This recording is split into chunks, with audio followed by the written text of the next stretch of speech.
আমি আসলে একটা জানোয়ার যে আমি তোমার মতো একটা মেয়েকে ভালোবাসছিলাম। যাও এখান থেকে, যাও এখান থেকে। ঘুরে যাবো।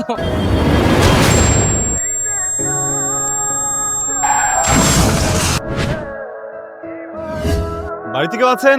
দাঁড়ান আসছি। অবশেষে আসছেন তাহলে? এত সময় লাগে একটা পার্সেল দিতে? মানে আপনাদের কি কোনো টাইম সেন্স নাই? বুঝলাম না আমি। দেন পার্সেল দেন। সরি, আমি ঠিক বুঝলাম না। বুঝলাম না মানে? আমি অর্ডার করেছি, আপনি পার্সেল নিয়ে আসছেন, পার্সেল দিবেন, চলে যাবে। কিন্তু না বুঝার কিছু নাই। আচ্ছা বলেন তো, আপনাদের সার্ভিস এত পচা কেন? আমি যদি জানতাম আমি জীবনে অর্ডার করতাম না। পার্সেল দেন, দিয়ে আপনি যান। হাসতেছেন কেন আপনি? কি মেয়ে দেখলে হাসতে ইচ্ছা করে? পার্সেল দেন, দিয়ে আপনি আপনার রাস্তা মাপেন। পার্সেলটা এতবার চেয়েছেন, আমি দিয়ে দিতাম, কিন্তু আনফরচুনেটলি আমি ডেলিভারি ম্যান না। তাহলে আপনি এখানে কাকে চান? যেহেতু মা, যেহেতু মা কে যেন আসছে। কে আসলো? কে বাবা তুমি? হ্যাঁ। আমি চিতুর ফ্রেন্ড। ও, চিতু তো আমাকে বলেনি তুমি আসবে। আচ্ছা ও যেখানেই থাকো কোনো অসুবিধা নেই, তুমি আসো আসো, আসো ভেতরে আসো। কি ডেলিভারি ম্যান তাই না? তোর এত বড় সাহস, তুই আমার বন্ধুকে ডেলিভারি ম্যান বানাস? সব জায়গায় পাকনামি। ভাইয়া ব্যথা পাচ্ছি। আমার কি দোষ? বলতে পারতো না সে তোমার বন্ধু? বলে নাই, কি করছে? ড্যাব ড্যাব কোথা কাজ। আর তোর কি মনে হয় তোকে আমি চিনি না? যে বাচ্চা, তুই একবার কথা বলা শুরু করলে তোরা থামার। ব্যথা পাচ্ছি ভাইয়া। ওরে বন্ধুর মতো বোকা বলদ বন্ধু আমি আমার জীবনে দেখি নাই। ভাইয়া আপনার জন্য শরবত এনেছি, নিজ হাতে বানানো শরবত। কে দেখেন, খুব ভালো লাগে। Thank you. খান। শরবত নাকি সল্টেড ড্রিঙ্ক? হ্যাঁ শরবত, কিন্তু চিনির বদলে দিয়েছি লবণ। ভালো হয়নি ভাইয়া? হ্যাঁ, নাইস। আপনি ট্রাই না করলে তো বুঝবেন না কত ভালো হয়েছে। প্লিজ। আমি শরবত খাই না, আসলে বড় লোকের মেয়ে তো। আমি খাই জুস, পাপায়া জুস। ও, আমি বরং গিয়ে পানি খেয়ে নিই। হ্যাঁ, থ্যাংক ইউ। এক্সকিউজ মি ভাইয়া, পানিটা সাবধানে খেয়েন, পানিতেও লবণ থাকতে পারে। শোন, আমি আব্বার সাথে বাজারে যাচ্ছি, তুই রনিকে নাস্তা দে, হ্যাঁ? আর গ্রামটাকে একটু ঘুরে দেখা, পারবি না? আমি কি তোর চাকর নাকি যে তুই যা বলবি আমি তাই করব? তোর বন্ধু, তুই গ্রাম ঘুরে দেখা। আমি নাস্তা দিতে পারি, এর বাইরে আমি আর কিছু করতে পারবো না। তুই কিন্তু বেয়াদব হয়ে যাচ্ছি, তোকে বাড়ি থেকে বের করার ব্যবস্থা করতে। রনিকে নাস্তাটা দিয়ে আয় না। বাবা, এই যে ঘুম ভাঙলো আপনার নাস্তা। ওয়াও, পরোটাতে দুধ চা, এটা তো আমার অনেক প্রিয়। বিসমিল্লাহ।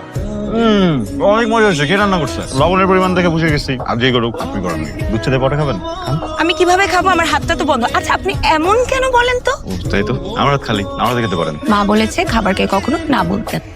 তুমি 1 মিনিট, আমার একটা ফোন আসছে।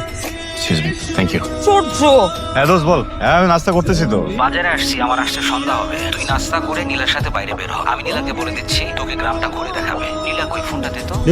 হ্যাঁ ভাইয়া বলো, আমি জানি তুমি কি বলবা। আমি পারবো না। মুখে মুখে তর্ক করিস, বেয়াদব। যেটা বলিস সেটা কর, যা। আমি ভাববো, আমি জানাবো।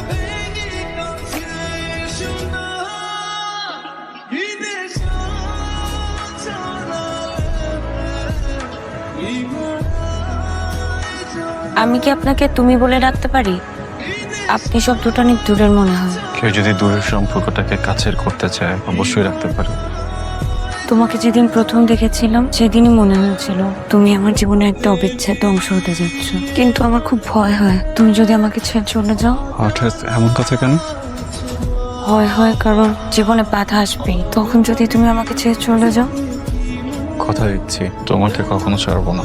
এই হাত কখনো ছাড়বো না। আমিও চাই না আমাদের ভালোবাসাটা কখনো হেরে যাক। আমি তোমাকে অনেক ভালোবাসি। তুই তাড়াতাড়ি বাজারে যা, পাত্রপক্ষ নীলাকে আজকে দেখতে আসবে। ফল ফ্রুটস মিষ্টি টিষ্টি যা লাগে সব ভরপুর নিয়ে আয়। খুব ভালোভাবে আপ্যায়ন করতে হবে। ঠিক আছে, আমি এখনই যাচ্ছি। যা যা যা যা। আমি তোমাকে ছাড়া কাউকে বিয়ে করতে চাই না। আমাকে ছাড়া তোমার কাউকে বিয়ে করতে হবে না। শোনো, পাত্রপক্ষ দেখতে আসলে বিয়ে হয়ে যাওয়াটা, বুঝছো? আমি তো আছি, দেখতেছি আমি। আমরা কোনো কিছু হেলা ফেলা করতে পারি না রনি। এমনও হতে পারে পাত্রপক্ষ আজকে আমাকে পছন্দ হলো, আজকে বিয়ে হয়ে গেল, তুমি কিন্তু আমাকে আর পাবা না। ঠিক আছে, তোমার বলতে হবে না। যখন প্রয়োজন হবে আমি নিজে তোমাকে বলবো। হ্যাঁ, একটা কাজ করে আমি আঙ্কেলের সাথে কথা বলি, তাদেরকে বোঝানোর চেষ্টা করি। তুমি আমার বাবা মাকে কি আমার চেয়ে বেশি ভালো চিনো? জীবনও রাজি হবে না, ইভেন আমার বড় ভাই সেও রাজি হবে না। পাত্রপক্ষ চলে যাওয়ার পরে তুমি নিজে তোমার ফ্যামিলিকে বলবা, ওকে? তারপর যদি তারা রাজি না হয়, আমি তোমাকে নিয়ে চলে যাবো। আমাদের মেয়ে বলে বলছি না, ইনশাআল্লাহ যে ঘরে যাবে সে ঘরে আলোকিত করে রাখবে আমার মেয়ে। মাশাআল্লাহ, মেয়ে আমার খুব পছন্দ হয়। আলহামদুলিল্লাহ। বাকি আলোচনা আমাদের পারিবারিক বৈঠকে ইনশাআল্লাহ হয়ে যাবে, এটা নিয়ে সমস্যার কিছু নেই। বুঝলেন নীলার মা, আমি জানতাম আমার মেয়েকে ওরা পছন্দ না করে পারবেই না, কারণ আমার মেয়ে তো আর দেশে মেয়ে না, সোনার টুকরা মেয়ে। এমন ভাবে বলছো যে মেয়ে তোমার একার, আমার না বুঝি? ওই হলো। শোনো বাবা, তারিখ যাই ঠিক করো, আমার পরীক্ষার কথা মাথায় রাখ। তা না হলে কিন্তু এই যে পৃথিবীটাতে আমি আর রনি আমরা কেউ থাকতে পারবো না। আচ্ছা পরীক্ষার তারিখ জানিয়ে দিস। কিরে চুপ করে আছিস কেন? ছেলে পছন্দ হয়নি? ওই যে, তুমি এটা কি বললা? পছন্দ না হওয়ার মতো কি আছে? ছেলে হলো রাজপুত্র। কিরে মা, তুই রাজি তো? আমি এখন বিয়ে করতে চাই না বাবা। হ্যাঁ? কি বলছিস তুই? হ্যাঁ, আমি রনিকে পছন্দ করি মা। হোয়াট? আমি ওকে বিয়ে করতে চাই। বড় সাহস হয় কি করে? তুই জানিস ওর সাথে সম্পর্ক মানে এই সমাজে আমরা কারো সামনে মুখ দেখাতে পারবো না। ওনারা ওর বাবা মা ওকে দত্তক এনেছিল। এরকম একটা নামহীন পরিচয়হীন ছেলের সাথে তোর বিয়ে দেয় কিভাবে? আর একবার যদি ওর নাম মুখে আনিস আমি তোর জিভ টেনে ছিঁড়ে ফেলবো। যা আমার সামনে থেকে যা বলছি। তোর বন্ধু ভাবছিলাম, তোর ভাইয়ের মতো ভালোবাসছিলাম, আমার ফ্যামিলিতে নিয়ে আসছিলাম, আর তুই এটা কি করলি হারামজাদা? বিশ্বাস শেষ করে দিলি।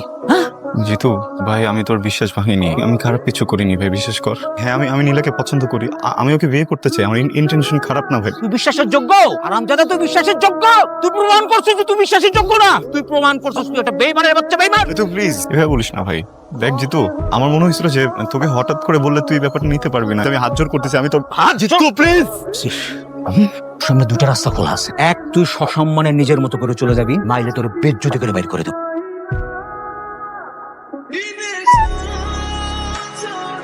ওকে শুনছো?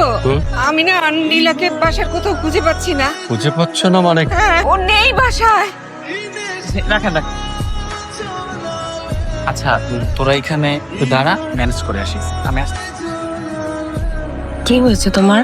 মন খারাপ? সে তখন থেকে দেখছি মন খারাপ করে আছো। এই যে আমি সব কিছু ছেড়ে তোমার কাছে চলে আসছি, তোমার ভালো লাগছে না? আমার না এখনো বিশ্বাস হচ্ছে না তুমি চলে আসছো, কেন যেন খুব ভয় হচ্ছে, মনে হচ্ছে আমি তোমাকে হারাই ফেলবো। আমি তোমাকে কত ভালোবাসি তুমি জানো, এই জন্য তো সব ছেড়ে তোমার কাছে চলে আসছি। আমি তোমাকে অনেক ভালোবাসি, তুমি আমাকে ছেড়ে গেলে কিন্তু আমি খুব একা হয়ে যাবো, থাকতে পারবো না। ওই সব সেটিং দেয়া শেষ, সেই কর্নারের রুম তোদের। আচ্ছা হ্যাঁ, আমি আর এখানে থাকতে পারবো না। এই না নীলা, কি হয়েছে? কই যাও? আমার একদম ভালো লাগছে না। ভালো লাগতেছে না মানে? আমার বাবা মা আর ভাইয়ের কথা অনেক মনে পড়তেছে। আমি এখানে থাকতে পারবো না। বলো, একটা মেয়ে বেঁচে থাকতে বাবা মা বাইরের মানুষের কাছে অপমান হবে, এটা কি মেনে নিয়ে তো বিয়ের জন্য সবকিছু রেডি করে ফেলছি, তুমি আমাকে ভালোবাসো না? আমি তোমাকে ভালোবাসি, কিন্তু আমার বাবা মার কাছে যেতে হবে। এই নীলা, এই ফাইজলামি করতেছো তুমি আমার সাথে? একটা কথা বলবা না। শোনো, আমরা বিয়ে করবো, বিয়ে করবো, কথা বুঝে গেছে? কথা বুঝতে পারছো তুমি? কথা বলতেছো না কেন? এদিকে তাকাও, এদিকে তাকাও। আমরা দুজন দুজনকে বিয়ে করবো, আর কোনো কথা বলবো না। আমি বিয়ে করবো, কিন্তু আমাকে একটু মাফ করে দাও, আমি আসতে যাবো। এই নীলা, তুমি ওভার থিঙ্ক করতেছো, প্লিজ এটা করো না। নীলা, আমার কথা শোনো না প্লিজ, এরপর না সবাই সবকিছু মেনে নেয়, বুঝছো? আমি বুঝাই বলবো তোমার বাবা মাকে। আরে দাঁড়াও না, তুমি বুঝতেছো না কেন? তুমি চলে গেলে আমার লাইফটা শেষ হয়ে যাবে। রাত কাটানোর জন্য আসছিলা? এই প্রেম ভালোবাসা সবকিছু মিথ্যা।